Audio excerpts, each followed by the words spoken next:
Hej YouTube, det er mig, Mr. Fireworks97. Jeg vil gerne vise jer lidt af mit krudt. Allerførst, som I kan se her, der har jeg nogle heksehylde. Der har jeg 7 pakker, skulle der meget gerne være. 1, 2, 3, 4, 5, 6, 7, 8. Så et Aalborg Stalinol. Så har jeg sådan en AFAC bomberør, som jeg købte sådan rimelig billigt. Sådan 10 stykker for 100 kroner. Og så sådan en rabatbomberør, jeg lige har købt til Hansen i dag. Så har jeg 4 Kaboom batterier. Og så et Aalborg jubilæumsbatteri. Så et Pella. Stor raket. De er faktisk også pænt gode. Dem har jeg købt i Hjem & Fix. Så har jeg købt sådan Altair sortiment. 2 raketter. Sådan Night Stars. Ja.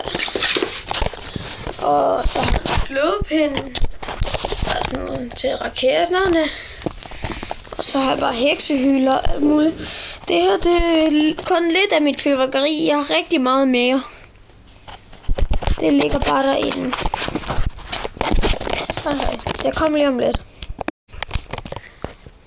Hej, så er jeg nu kommet ind på mit værelse.